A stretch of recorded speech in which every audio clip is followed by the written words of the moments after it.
बिस्मिल्लाहिर्रहमानिर्रहीम। मिस्टर कमल मसरूर साहब, Michel O'Connor जिन्होंने यहाँ पे बात की, लेडीज़ एंड जेंटलमैन, आईटी के इतने सारे लोग यहाँ पर मौजूद हैं। एक तो ये मैं मुबारकबाद देता हूँ ग्लोबल डिजिटल समिट के हवाले से कि आप लोगों ने मेहनत करके लोगों को इकट्ठा किया। What is happening in Pakistan, ख़ास तौर पर मैं जो आपको कम्युनिकेट करना चाहता हूँ और ये आपको बताऊं कि जो पहला मज़मून मैंने प्रेसिडेंट बनते ही लिखा था वो place of Pakistan in AI and computing क्या होनी चाहिए। This was 2018। मैं जब भी ये महसूस करता था कि पाकिस्तान बहुत पीछे रह गया है और मैं ये भी जानता हूँ और आप लोग भी जानते हैं कि ये वो गाड़ी है जिसके अंदर जल्दी सवार हो जाया जाए तो बड़ी तेज़ी से तरक्की के रास्तों पर चल सकते हैं। उसकी मिसाल मैं असेंबली में दिया करता था 2013 से 18 तक, और असेंबली में ये कहा करता था मिसाल के तौर पर कि इंडोनेशिया जिसकी आईटी एक्सपोर्ट्स 2016 में $3 बिलियन थी, उसकी आईटी एक्सपोर्ट 2018 में $16 बिलियन हो गई। तो जितनी तेज़ी से ब्रिक एंड मॉर्टर इंडस्ट्री के अंदर तरक्की नहीं होती जितनी तेज़ी से आईटी के अंदर होती है। आप तो कन्वर्टेड हैं, मगर मुझे तो कन्वर्ट करना है दूसरे लोगों को, मुझे तो कन्वर्ट करना है उन लोगों को जो ओपिनियन मेकर्स हैं, जो फैसले करते हैं। और पाकिस्तान अनफॉर्चुनेटली इसमें पीछे है। जिन ममालिक ने इसमें तेज़ी से फैसले किए उसकी एक मिसाल मैं देता हूँ, और वो मिसाल बड़ी अनोखी सी है कि एस्टोनिया एक मुल्क है जिसका फुटप्रिंट जो है अपनी आबादी से कहीं ज़्यादा आईटी के अंदर बहुत बड़ा फुटप्रिंट है। क्यों है? क्योंकि जब एस्टोनिया और लिथुआनिया ये सब आज़ाद हुए थे सोवियत यूनियन से, तो जब फ़िनलैंड ने एक मिसाल दे रहा हूँ आपको कि फ़िनलैंड ने उनसे ये कहा कि हमारे पास डिजिटल हमारे पास एनालॉग टेलीफोन PABX सिस्टम है तो हम तुमको दे देते हैं दोनों को मुफ्त। तो लिथुआनिया ने ले लिया, एस्टोनिया ने कहा कि नहीं हम डिजिटल पे जाएंगे। हैं? तो that is the decision making from the leadership. ये इस बात का इम्कान है कि लोग रुकावटें खड़ी करें, मगर लीडरशिप अगर कोई रास्ता उसको नज़र आ रहा है, किसी ऊंची जगह पर खड़ा होकर वो लीडरशिप महसूस कर रही है, ये वो लीडरशिप जो दुनिया के चेंजिंग ट्रेंड से वाकिफ़ है, वो लीडरशिप अगर किसी को चीज़ को पहचान ले तो ये मुल्क की खुशकिस्मती है कि ऐसी लीडरशिप हो। नॉर्मल ट्रेंड्स के अंदर ये अचानक कैफियत नहीं आती, ये तो आपके मुल्क के अंदर, मिसाल के तौर पर मैं 2007 में शेंज़न में ये कहता था कि यार ये जो एजुकेशन है ये अब क्लाउड्स के अंदर इतनी है, ये रिकॉर्डेड मैसेजिंग में इतनी है कि university of Michigan for example वहाँ का आज का लेक्चर, ये 2007 की मेरी गुफ्तगू थी शेंज़न चाइना में, कि 2007 का लेक्चर अगर मेरे पाकिस्तानी डेंटिस्ट को मिलने लगे तो वो 4 साल के अंदर they will be as good dentist as anywhere in the world. ये मेरा जब भी ईमान था। मगर मजाल है जो पाकिस्तान के डिसीजन मेकर्स की बात पर इन बातों का उनके ऊपर असर हो। ये तो कोविड है जिसने आकर जूम टेक्नोलॉजी और डिस्टेंस लर्निंग आपको समझा दी और हमें समझा दी, ओपिनियन मेकर्स को समझा दी। वरना ओपिनियन मेकर्स और डिसीजन मेकर्स का तो हाल ये था कि 2 साल के लिए यूट्यूब भी हमने बंद कर दिया। वाकिफ़ है ना आप? तो आपको सबसे ज़्यादा तकलीफ़ होगी माशरे में किसी को हो ना हो। और आज भी डिसीजन मेकर्स का हाल ये है कि वो सोशल मीडिया को समझ नहीं पाते तो पुलिस वाला घर भेज देते हैं कि तुम इसको निपटो। है वो टूल्स, पुराने ज़माने के टूल्स जो हैं वो नए ज़माने के चीज़ों पर और प्लेटफॉर्म्स पर और मशीनों पर काम नहीं कर सकते। जो पुराने वक्त का कारीगर था गाड़ी का, वो इलेक्ट्रिक व्हीकल पर तो बिल्कुल ही बेकार होगा। तो लिहाजा पाकिस्तान की बदनसीबी ये है कि ऐसी लीडरशिप जो इन चीज़ों को समझ नहीं सकती।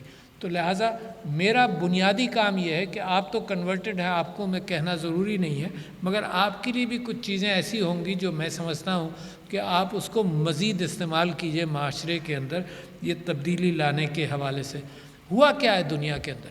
देखिए, हुआ ये कंप्यूटिंग से एक फ़ायदा हुआ और AI से फ़ायदा हुआ, पैटर्न रिकग्निशन से फ़ायदा हुआ। जो चीज़ें रॉ कंप्यूटिंग की तरफ जाती थी वो पैटर्न रिकग्निशन से, ये आर्टिफिशियल इंटेलिजेंस का कमाल सबसे बड़ा यही है कि वो पैटर्न्स को समझता है, चाहे वो चेहरे हों, चाहे कोई और कैफियत हो, चाहे वो लॉजिकल पैटर्न्स हो, चाहे वो वर्बल पैटर्न्स हो, वो पैटर्न्स को समझता है, चाहे वो डिजीज़ पैटर्न्स हो, चाहे वो एक्सरे रीडिंग के पैटर्न्स हों। यानी इंसान जो है, मैं रेडियोलॉजिस्ट की मिसाल दे दूं क्योंकि यहाँ पर गुफ्तगू हुई मेडिकल तरफ की, तो radiologist, my late brother in law was a radiologist, तो मैं उसको पूछा कि भाई तुमने कितने एक्सरे देखे होंगे ज़िंदगी में? उसने कहा 100,000 तो ज़रूर देखे होंगे। But today radiology database as far as x rays are concern is of millions and millions of x rays. तो लिहाजा पैटर्न रिकग्निशन वहाँ पर अच्छी है। जो चीज़ रेडियोलॉजिस्ट को आंखों से नज़र नहीं आएगी, वो artificial intelligence under different illuminations उसको डिजिटाइज लेवल पर उसको एनालाइज कर सकता है एआई, और उसमें से बड़ी तेज़ी से। तो देयरफॉर क्या हुआ ये कि रेडियोलॉजी, ह्यूमन रेडियोलॉजिस्ट की ज़रूरत कम पड़ेगी, इंटरवेंशनल रेडियोलॉजी चलेगी, मगर human pattern recognition is faster then bye AI for example. फिर ये भी एहसास हुआ कि raw data computing, and that is the biggest change happen. For example alpha blue एक चेस के लिए और गेम्स के लिए कंप्यूटर गूगल ने बनाया, तो अल्फा ब्लू चेस फील्ड के अंदर रॉ कंप्यूटिंग ऑफ डेटा करता था।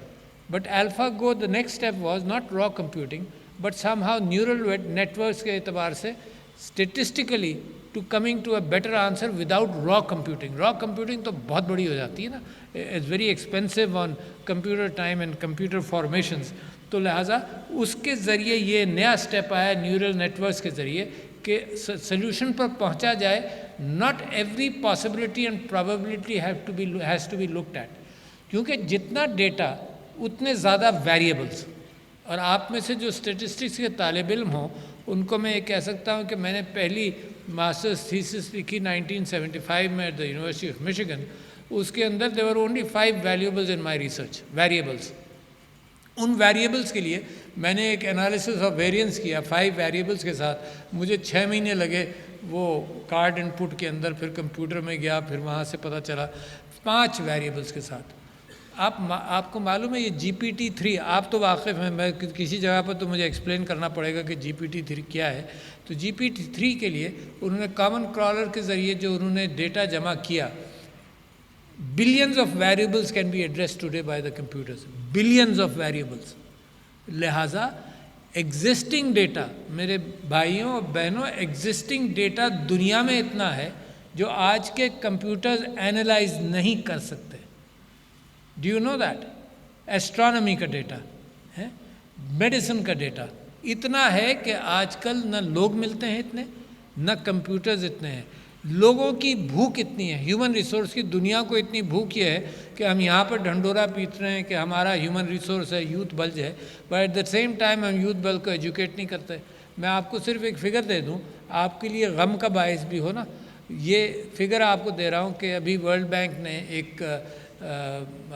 चंद एक रिपोर्ट्स को किसी ने कंपाइल किया कि 100% students in India go into primary education, 100%।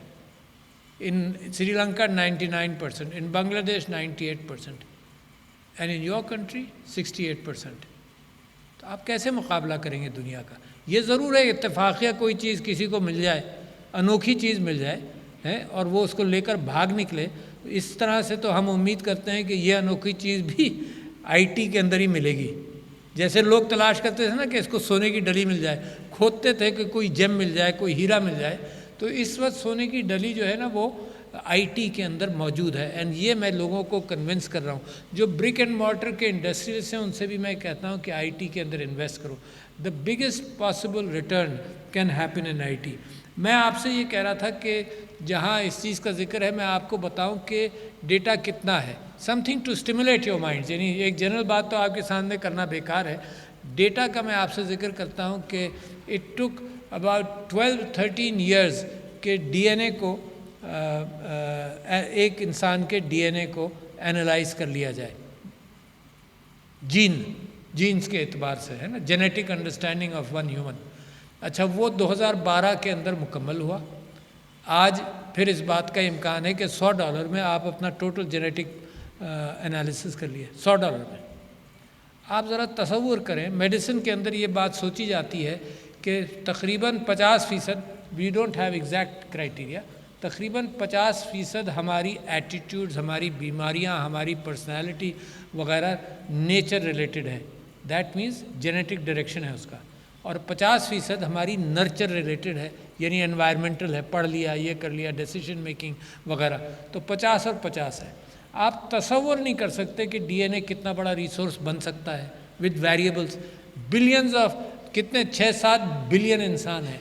अगर सबका डीएनए एक कॉमन पूल के अंदर बैठकर एनालाइज हो जाए तो ये प्रेडिक्शन के किसको क्या बीमारी होगी, किसको क्या बीमारी का पोटेंशियल है, बीमार फार्मास्यूटिकल्स के एतबार से कितना इनपुट है, जेनेटिक इंजीनियरिंग के एतबार से क्रिस्पर और CS9 के ज़रिए जेनेटिक इंग्रेडिएंट वो निकाल कर कोई दूसरा उसमें लगाकर ज़िंदगी बदल देना is a huge potential as far as longevity is concerned, as far as diseases are concerned। और ये चीज़ें इतनी तेज़ी से आपके पास आ रही हैं, जो मिशेल ने ये बात यहाँ कही, future is closer than you think. तो let me quote another gentleman जिसकी पूरी किताब है future is faster than you think, उसका नाम है पीटर डायमेंडिस, जो लॉन्जेविटी के ऊपर सिंगुलैरिटी यूनिवर्सिटी भी है और उसने ये किताब लिखी।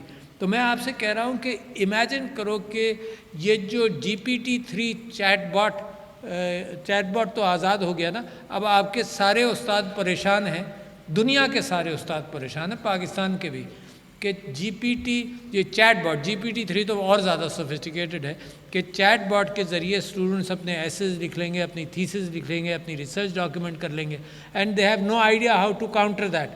पहला तरीका तो वही है, पुराने टूल से बंद कर दो, बैन कर दो, स्कूल्स में बंद कर दो, that's the easiest tool which comes to your mind है। अच्छा, ये भी हो रहा है, some schools, some education institutions in the US are banning chatbot, GPT chat from schools, ये भी हो रहा है। मगर ये कि आगे चलकर आपको देखना पड़ेगा। मैं जब डेंटिस्ट बना तो मैं, आप लोग जब साइंस जो भी आपने पढ़ा, जब आप बने तो मुझे याद करना पड़ा कि डिजीज़ कितनी हैं, जिगर की, पेट की, दिमाग की, दांतों की, और साथ साथ ये याद करना पड़ा कि डिजीज़ के डिस्क्रिप्शन, उसकी सिम्टोमेटोलॉजी, फिर ये याद करना पड़ा डिफरेंशियल डायग्नोसिस करो, तो ये सब कुछ मुझे याद करना पड़ा। तो आपका ज़माना जो आया, जैसे माय ग्रैंडसन जाफिर नाम है उसका, he is in dental school, वो कहता है दादा मुझे याद करने की क्या ज़रूरत है, एवरीथिंग इज़ हियर। अच्छा, so there is a major change which is happening. If everything is here, why should I remember? I can read it, I know it, but why should I remember? Because everything is here. अच्छा, लिहाजा therefore, अच्छा ऐसे भी इस पे लिखा जा सकता है, थीसिस भी लिखी जा सकती है। So when everything is here, तो ह्यूमन काइंड जो है वो बेसिकली एक ही टूल पर अब आ गया, its ability to analyse and make a judgement. ठीक है ना, डॉक्टर तो जजमेंट करेगा ना। बाय द वे मैं आपको ये बता दूं कि ये जब इतनी सोफिस्टिकेटेड बातें भी हो रही हैं ना, तो my institution and my LV dental hospital before AKU was paperless in 2007, and we communicated paperless, and we communicated between two institutions continuously। X ray यहाँ लिया, वहाँ नज़र आ गया, we were paperless। हमने 2 साल अपने फिज़िकल पेशेंट फाइल्स रखे सेफ्टी के लिए, रिकॉर्ड के लिए, कि कहीं ऐसा ना हो कि कंप्यूटर गिर जाए, जो यानी सेटबैक हो जाए तो हमारा। फिर हमने रियलाइज़ किया कि बिल्कुल बेकार है, फिज़िकल स्पेस है, हमने सारा पेपर जो है वो बिल्कुल ख़त्म कर दिया। इस बात को भी 10-12 साल हो गए हैं। तो ये मैं समझता हूँ कि क्योंकि हमने रिकग्नाइज़ कर लिया, एक चीज़ रिकग्नाइज़ कर ली जो हमारी एफिशिएंसी बढ़ा रही है। कोई तमाशे की बात नहीं थी, कोई कन्विंस हो ना हो, हम तो अपना काम कर रहे थे ना। तो इसी हवाले से इतना पेशेंट्स का डेटाबेस है जिसके अंदर अब आपको मैं एक और चीज़ आपको समझ आएगी कि आजकल मैं क्या कोशिश कर रहा हूँ। और एक बीमारी है जो जिससे आप वाकिफ़ भी हैं, वो बीमारी है स्ट्रेस की। Human rights, national human rights commission ने अगस्त के अंदर ये बताया कि जी पाकिस्तान के 24% लोग एक वक्त में स्ट्रेस में हैं, आज 24%। लिहाजा अब मैं डॉक्टर्स की तरफ देखता हूँ, कितने डॉक्टर्स हैं साइकियाट्रिस्ट? 500। अच्छा, 24% क्या नंबर हुआ? 5 करोड़। और 500 डॉक्टर हैं। अंडरस्टैंड करो प्रेडिकमेंट मेरे मुल्क का है। 5 crore patients, possible patients, discriminate करना पड़ेगा, और 500 डॉक्टर। अच्छा, साइकोलॉजिस्ट को भी डाल दो, जो साइकियाट्रिस्ट होता है वो तो डॉक्टर बनता है फिर साइकियाट्री में जाता है, साइकोलॉजिस्ट भी डाल लो ताकि कुछ मशवरा तो मिले ना, उनको भी डालने तो 1800 से ज़्यादा नहीं है मिलाकर। और पेशेंट्स कितने पॉसिबल हैं? 5 करोड़। अच्छा, सो वेयर टू गो? तो मेरी समझ में सिर्फ एक चीज़ आई कि इसको हम AI के ज़रिए कैसे करेंगे। अच्छा, ये अगस्त की बात है, अगस्त को मेरे कान खड़े हुए इस बात पर। तो the first opportunity I came across was to be able to convince the decision makers, the law makers in the assembly कि भाई एक बहुत बड़ा क्राइसिस है पाकिस्तान में, ये जो आप देखते हैं कि बच्चियों को मार दिया, आदमी को मार दिया, इसको मार दिया, ये तो बात के ये टिप ऑफ द आइसबर्ग भी नहीं कहलाएगा।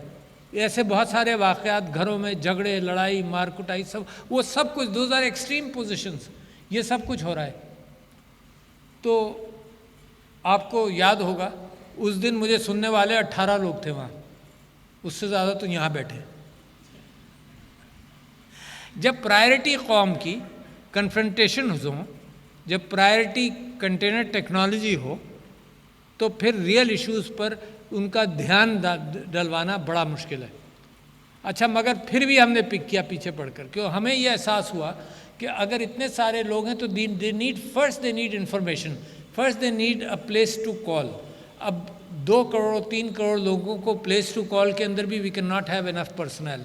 तो हमने चैटबॉट AI और चैटबॉट के एतबार से सारे स्टेक होल्डर्स को इकट्ठा किया। हमने कहा तुम इंडिविजुअली दुनिया में जो हो रहा है, जो तुम लोग कर रहे हो, सब एक पूल में डाल दो।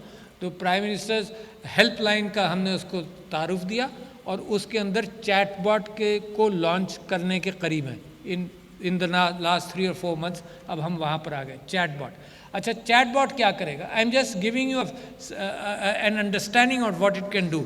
चैटबॉट ये करेगा कि जो भी उसको कॉल करे तो वहाँ पर वो इंफॉर्मेशन शेयर करेगा कि अगर आपको परेशानी है तो ये सोच लो, ये देख लो, वो कर लो। We have looked for cooperation with WhatsApp की बात के साथ मिलकर व्हाट्सएप पर भी चैटबॉट एंड इन्फॉर्मेशन हम रिलीज़ करें। अच्छा, और मेटा के साथ भी we are taking a step in developing that chatbot जो तैयार है। और उसमें फिर उन्होंने हमसे ये कहा, हमने सारे स्टेक होल्डर्स को बुला लिया। उन्होंने कहा जी पहला इसको लॉन्च करने के लिए 5 करोड़ रुपए चाहिए। मैंने कहा हुकूमत से मत बात करो क्यों उनके पास नहीं है? मैं कहा नहीं है, वो तो तुमसे ले लेंगे तो हमने ये कहा कि I had some grant available, मैंने वो डाली, कुछ पर्सनल के दोस्तों ने डाला मिलकर, तो हमने वो तकरीबन within days we are going to launch it. देखो, इस चीज़ को हम स्प्रेड कर सकते। The biggest aspect of AI and IT is human misery और ह्यूमन डिजीज़ को हैंडल करने का, like telehealth. You see what was presented here, like telehealth. और मैं कहता रहा हूँ और अभी तक मुझे वो मिला नहीं है कैफियत कि यार आपके किसी के सर में दर्द हो ज़्यादा, आप सब बैठे हैं, आप जवाब दीजिए। हर एक का कोई जानने वाला डॉक्टर होगा जिसको फ़ोन करके कहेगा कि यार क्या करूँ मैं, वो कहेगा कि अस्पताल जाओ, ये करो, वो करो, दवा खा लो। पहला स्टेज तो यही है ना। मगर एक गरीब आदमी, मजदूर की बीवी किसको फ़ोन करेगी? जब उसका शौहर घर रात को देर से आएगा तो वो कहेगा यार छोड़ो, क्या हुआ, मुझसे पूछो मेरी ज़िंदगी कैसी गुजर रही है, कल देखेंगे। कल पर टलेगी बात, कल सुबह कुछ बेहतर हो तो फिर रात को आ जाएगी, फिर रात के बाद परसों जाएगी। उसका क्या हाल है? तो हम जो एलिट हैं वो तो बड़े इत्मीनान के साथ हैं कि जी अस्पताल चले जाएंगे। अल्टीमेटली उस बेचारे का क्या होगा जो ये सोचेगा कि अस्पताल ले जाने के लिए 500 रुपये की टैक्सी करनी पड़ेगी मुझे? ज़रा सोचें तो सही ना। तो व्हाट इज़ द ईजीएस्ट वे कि कहीं वो टेलीफोन जो आप कर लेते हैं अपने वाकिफ़कार को, वो बेचारी या उसका शौहर किसी को कर ले जिसको उसको इनिशियल हेल्प तो मिले। अच्छा, ये है नीड्स मेरे कंट्री की।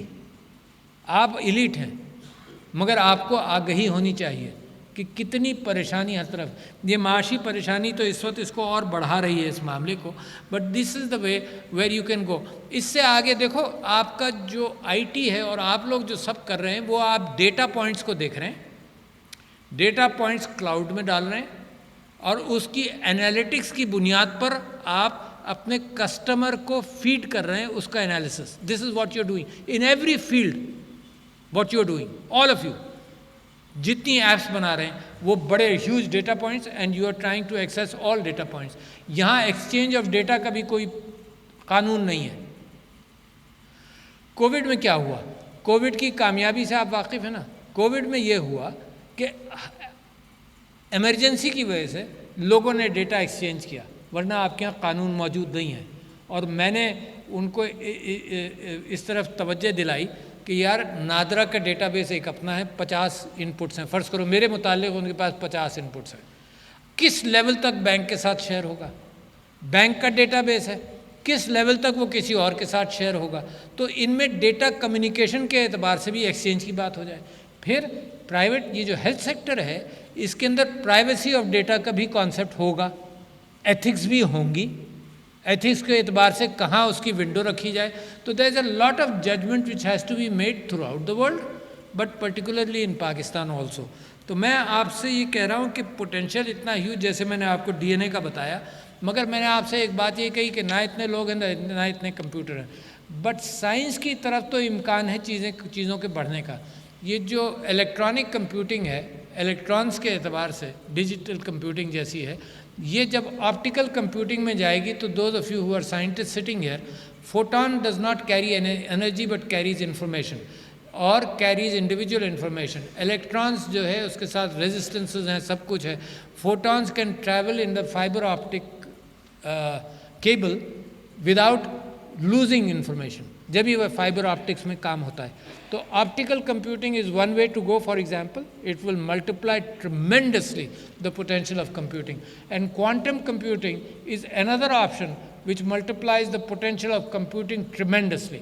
तो जहाँ साइंस तरक्की कर रही है वो तो इतनी ज़ोरों में तरक्की कर रही है कि ज़रूर आज इतना डेटा है कि जो एनालाइज नहीं हो सकता, बट टुमारो पाकिस्तान की पोजीशन क्या होगी. And I am sad to tell you कि वी रिकग्नाइज दैट पोटेंशियल. और हमें ये मालूम था कि 53 क्यूबिट का जो गूगल का कंप्यूटर था साइकोमोर चिप के साथ, उसको that analyse a mathematical problem which, and they claimed कि जो हमने 300 सेकंड में किया वो 10,000 साल सुपर कंप्यूटर को लगता. 10,000 साल जो 300 सेकंड में किया.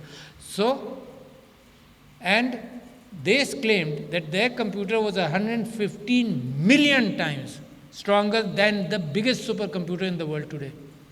है ये क्वांटम कंप्यूटिंग का.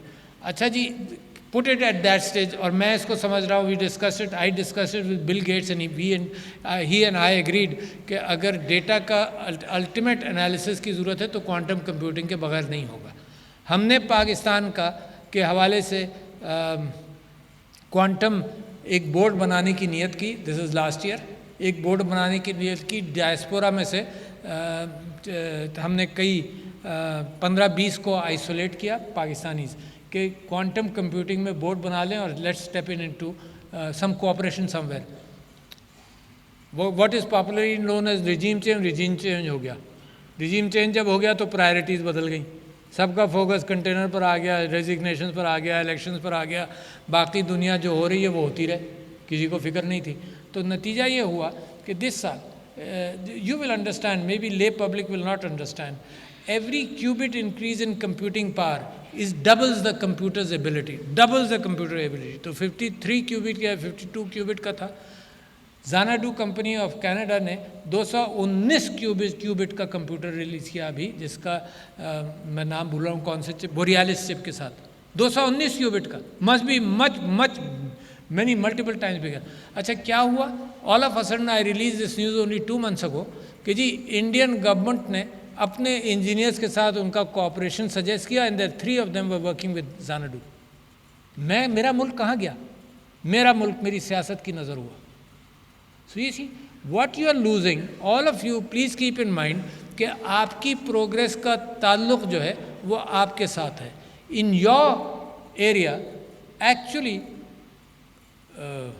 I'm making a huge statement. You do need the government, but you don't need the government. है गवर्नमेंट यहाँ से आप लोग ग्रेजुएट हो, डू नो आपको मालूम है साइबर वर्ल्ड के अंदर, which is another area, big area I can talk about, ये मुझे इतना मज़ा आता है ये बात करते हुए, मगर आपके साथ ज़्यादा मज़ा आता है क्योंकि आप अंडरस्टैंड करेंगे। ले पब्लिक के अंदर मुझे समझानी भी पड़ती है बात। साइबर वर्ल्ड के अंदर 52% of cyber specialist through out the world don't have a degree. So that means what you need can be worked upon in different ways. आप prime minister digital skills program था, उसके अंदर 10 चीज़ें थीं, जिसके अंदर शायद ब्लॉकचेन भी था, जिसके अंदर और 10 चीज़ें थीं। Everybody could take it, middle pass and PhD. And you know how many people took that course? 2.4 million. बड़ी बात है। और उसमें से जो लड़के ग्रेजुएट किए, तो मैंने एक लिस्ट मंगाई कि टॉप अर्नर्स कौन है, उसके टॉप अर्नर्स कौन है, तो there were at least 15 people who are earning more than $100,000 a year. तो इसका मतलब ये हैं आप, और आपके आगे वो हुकूमतें हैं और वो ब्यूरोक्रेसी है जो आपको ब्रेक लगा रही है। आप गाड़ी में बैठकर कह रहे हैं तेज़ चलो भाई, यहाँ तो तेज़ चलो, कोई है नहीं ट्रैफिक, तुम नहीं तेज़ चलोगे तो हम कैसे पहुँचेंगे। और वो ब्यूरोक्रेसी घबराती है, डरती है। They don't have an idea what this is all about. और आइडिया के मुतालिक तो मैंने आपको कहा भी कि जनाब इस एतबार से यहाँ पर डिसीजन मेकिंग है। कैन यू इमेजिन कि the higher education commission did not have an online hybrid learning policy until 2020। यानी यूनिवर्सिटीज़ कहते थे कि इनकी पॉलिसी के बगैर हम हाइब्रिड लर्निंग में कैसे जाएं, लोगों को कैसे लाएं, हमें नंबर्स की ज़रूरत है। और वहाँ वो ब्रेक लगा हुआ है। हम ये कह रहे हैं कि दुनिया के आपके आईटी के लोग, जो डायस्पोरा के लोग आते हैं, वो कहते हैं कि जी हमें बीएस नहीं चाहिए 4 साल का यार, हमें 2 साल का आदमी चाहिए, बाकी हम ट्रेन कर लेंगे। और यहाँ एचईसी कहती है कि नहीं 4 साल का ही आदमी होना चाहिए। तो मार्केट क्या मांग रही है, हम क्या दे रहे हैं, वो भी एक अनामली है। तो बहुत सारी एनामलीज़ का आप लोगों को मुकाबला करना है। तो मैं आपसे ये कह रहा था कि despite what the government does, देखो हमने डॉक्टर्स इंजीनियर्स प्रोड्यूस किए, बाहर भेज दिए। क्यों? क्योंकि यहाँ के स्ट्रक्चर्स नहीं थे उनको रखने के, ठीक है ना, उनकी रोज़ी का मामला था। उनकी भी ज़्यादती नहीं है हमारे साथ, क्यों, वो रोज़ी तो कहीं कमानी है ना उन्होंने, तो लिहाजा बाहर स्ट्रक्चर्स थे, यहाँ हमने तालीम दी। इमेजिन करो ये गरीब मुल्क तालीम दे रहा है मुझे, और मैं जाकर बाहर की खिदमत कर रहा हूँ। What a waste happened in our country because of poor planning. बाहर सूरत आप तो उससे मुबर्रा हैं। क्यों मुबर्रा हैं? कि आप यहाँ बैठकर दुनिया के जो स्ट्रक्चर्स हैं उसमें आप काम कर सकते हैं। You don't have to go out. This is the biggest advantage. जब मैं प्राइम मिनिस्टर शिंजो एबी से मिला, जब कोरोनेशन सेरेमनी थी, ही वॉज अलाइव, उसने कहा कि जी आपके पास 1 लाख लोग, हमें 1 लाख आज दे दीजिए। यही जर्मनी का, ये हर एक का एटीट्यूड है। We don't want you to go abroad, sorry, यानी आप खुद भाग कर जाना चाहते हो तो भी मैं डिस्करेज करूँगा। We don't want you, you are special people, you are special elite जिसने चीज़ों को समझ लिया है। यहाँ बैठकर दुनिया के सारे दरवाजे आईटी में ही खुल सकते हैं। We are looking at a cyber policy, a data exchange policy, we are modelling ourselves on European standards of data exchange, क्योंकि इस बात का इम्कान है कि यहाँ के आईटी सेक्टर और ये यहाँ नेशनल टेक्नोलॉजी जोन्स वाले भी बैठे हैं कि अगर बाहर से कोई यहाँ लाए अपनी अंडरस्टैंडिंग के एतबार से डेटा एनालिटिक्स पाकिस्तान लाए, तो वो फ़िलहाल तो नहीं भेजेंगे, इसलिए कि आपकी पॉलिसी का उनको नहीं पता। आपके यहाँ अगर प्रॉब्लम हुआ तो कौन, ये हाई कोर्ट तय करेगी बात?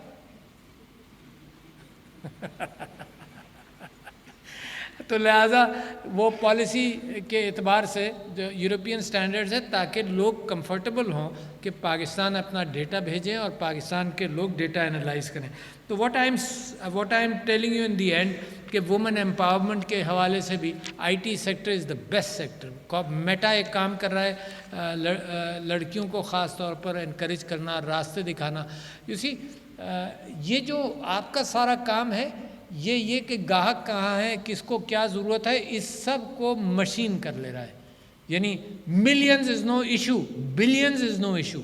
ये इंसान के जहन के अंदर 1000 लोगों का डेटाबेस भी बहुत बड़ा हो जाता है। You know, we have only 5 GB of possible data storage here, हैं, but there is much more ability of data storage in my computer. So therefore आप सिर्फ नए ज़माने का टूल बन रहे हैं। और ये भी नहीं, मैं अपने पोते को ये कह रहा था कि अभी तो इसके ऊपर लिखना पड़ता है।